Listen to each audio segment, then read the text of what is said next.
जय गुरुजी। संगत जी, आप सुनने जा रहे हैं गुरुजी का हमेशा की तरह एक अद्भुत चमत्कार विकास जी का दिल्ली से।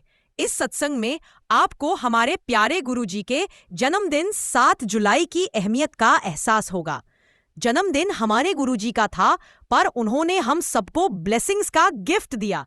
संगत जी, गुरुजी हमेशा कहते थे कि सत्संग को पूरा सुनना चाहिए, तभी उसकी ब्लेसिंग मिलती रहे, और उनकी किस्मत बदल जाती है अगर वो पूरा सत्संग सुन ले या सुना दे, क्योंकि सत्संग सुनने वाले और सुनाने वाले दोनों का भला होता है, और दोनों को मैं ब्लेसिंग्स देता हूँ।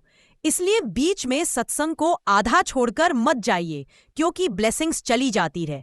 और सुनो गुरुजी चैनल को सब्सक्राइब जरूर कर पे रखिए, ताकि आप आगे भी लेटेस्ट सत्संग सुन सके और गुरुजी की ढेर सारी ब्लेसिंग्स कलेक्ट कर सके। संगत जी, अगर आप भी अपना सत्संग शेयर करना चाहते हैं तो कृपया अपना वॉइस नोट साफ आवाज में व्हाट्सएप पर भेजिए। तो आइए सुनते हैं विकास जी का ये चमत्कारी सत्संग। जय जय बोलो गुरुजी की। अनंतम अनंतम शुक्राना गुरुजी। मैं जितना आपका शुक्राना करूं उतना कम है आपका गुरुजी। आप ना होते तो मैं ये सत्संग दुनिया के साथ और हमारी प्यारी संगत जी के साथ शेयर ही नहीं कर पाता।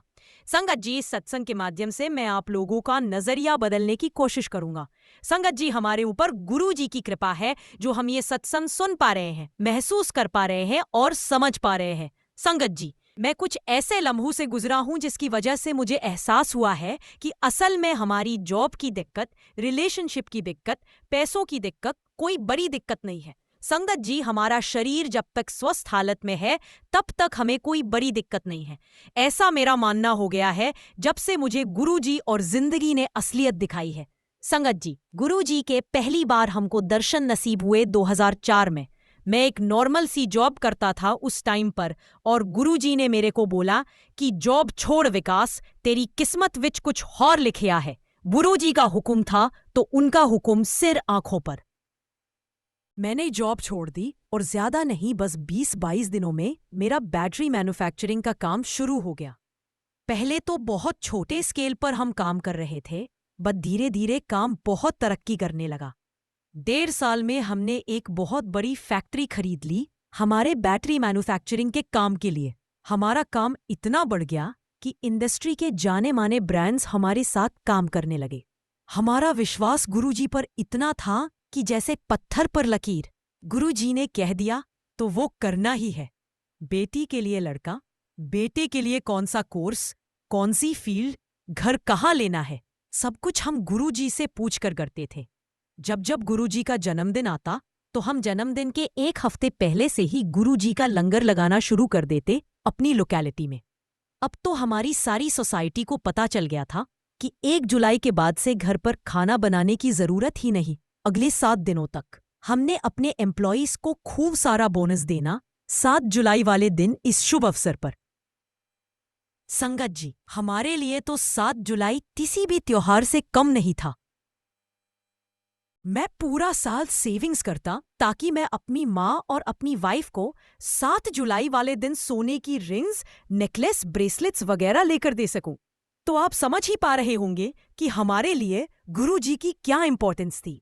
संगत जी, जिस दिन गुरुजी ने महासमाधि ली, मेरे को तो ऐसा लगा जैसे किसी बाप ने अपने बेटे के सिर से अपना हाथ उठा लिया हो और बोला हो कि जा, अब ये दुनिया का सामना तुझे खुद करना पड़ेगा।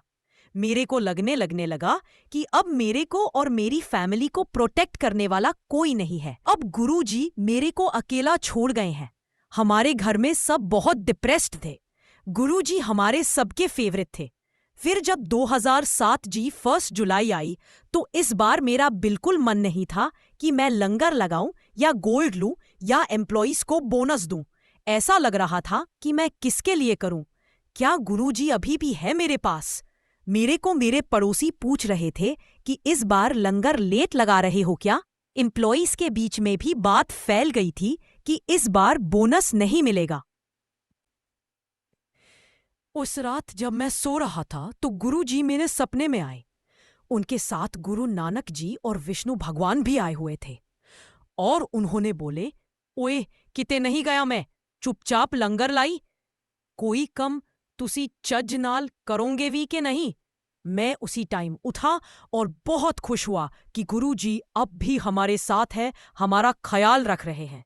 मैंने फिर से लंगर लगवाया, फिर से अपने एम्प्लॉयज को बोनस दिया और घर में गोल्ड लेकर आया। चलो, उसके बाद जिंदगी वैसे ही कटती रही, पर मेरा विश्वास अब अटूट था। मेरे को पता था गुरुजी महाशिव है, उनकी लीला अपरंपार है। संगत जी, अगस्त में मैं थोड़ा बीमार रहने लग गया। मैं थोड़ा सा चलता था, मेरे को सांस फूलने लग जाता था। मैंने कुछ दिन तो उसको ज्यादा भाव नहीं दिया और अनदेखा कर दिया, बट धीरे धीरे मेरी हालत बिगड़ती गई। किसी किसी दिन तो बेड से भी उठा नहीं जाता था। अजीब सा ही लगता था, शरीर भारी हुआ पड़ा था। मेरी आईलैशेस गायब होने लग गई थी। घर में मेरी पत्नी और माँ को डर लगने लगा, तो वो कहते कि अब तो डॉक्टर को दिखाना ही पड़ेगा। हम डॉक्टर के पास गए, उन्होंने टेम्पररी रिलीफ के लिए कुछ दवाएं दी और बोले कि रिपोर्ट्स अगले दिन तक आएंगी। मेरे को अंदर ही अंदर अपने मन से सवाल करता कि गुरुजी ने अपना हाथ मेरे सिर से हटा तो नहीं लिया है, और फिर अपने आप को ही जवाब देने लग गया कि कैसी बहकी बहकी बातें कर रहा हूं। गुरुजी मेरे सपने में आए थे और उन्होंने बोला था कि वो मेरे साथ ही है। अगला दिन आया, मेरी रिपोर्ट्स भी आई। रिपोर्ट्स में लिखा था कि मेरी दोनों किडनीज फेल होने वाली हैं और मेरे को जल्द ही ऑपरेशन करवा लेना चाहिए। हमने डॉक्टर से पूछा कि ऐसा कैसा हुआ है, तो उन्होंने पूछा आगे से कि आपकी बैटरी मैन्युफैक्चरिंग की फैक्ट्री है? मैंने बोला जी है। फिर उन्होंने पूछा, लेड का इस्तेमाल होता ही होगा आपकी फैक्ट्री में? मैंने बोला हाँ जी, काफी भारी मात्रा में। डॉक्टर ने आगे से बोला कि आपकी ब्लड टेस्टिंग के आधार पर और आपकी हिस्ट्री को मद्देनजर रखते हुए, जहां पर लगातार आपको लेड और हैवी मेटल के एक्सपोजर की वजह से आपको क्रॉनिक पॉइजनिंग हुई है, जिसकी वजह से आपकी किडनीज डैमेज हो गई हैं। हम डायलिसिस स्टार्ट कर सकते हैं जो आपकी बॉडी को सपोर्ट करेगा temporarily, but long term solution तो किडनी ट्रांसप्लांट भी है। संगत जी, हमने कम से कम 40 से 50 डॉक्टर्स को दिखाया होगा। कोई स्पेशलिस्ट, कोई कनाडा का सबसे मशहूर, कोई जर्मनी का बेस्ट डॉक्टर। सबका यही कहना था कि किडनीज डैमेज्ड है और ट्रांसप्लांट करवाना ही पड़ेगा। मेरे को ये सब कुछ समझ में नहीं आया। मैं और मेरा परिवार सदमे में था। संगत जी, मेरे हाथ, पैर, मुंह सब सूज जाता। मेरा ब्लड प्रेशर हमेशा हाई रहता। मेरा पूरा शरीर पीला हो गया था। संगत जी, मेरी हालत इतनी खराब हो गई थी, मेरे से एक थाली भी नहीं उठाई जाती थी। मेरा उस टाइम ये ख्याल आया कि गुरुजी मेरे को कुछ नहीं होने देंगे। वो हर पल मेरे साथ हैं। मेरे को कोई ट्रांसप्लांट वगैरह कराने की जरूरत नहीं पड़ेगी, क्योंकि हमारे लिए तो गुरुजी महाशिव थे। उन्होंने लोगों के दिल रीस्टार्ट कर दिए थे। तो मेरी किडनी तो उनके लिए कुछ भी नहीं। हमारे परिवार का गुरुजी पर विश्वास तो पूरा था, लेकिन मेरी पत्नी और माँ बहुत डरती थी कि वो दिन आ ना जाए कि मेरे को ट्रांसप्लांट करवाना पड़े।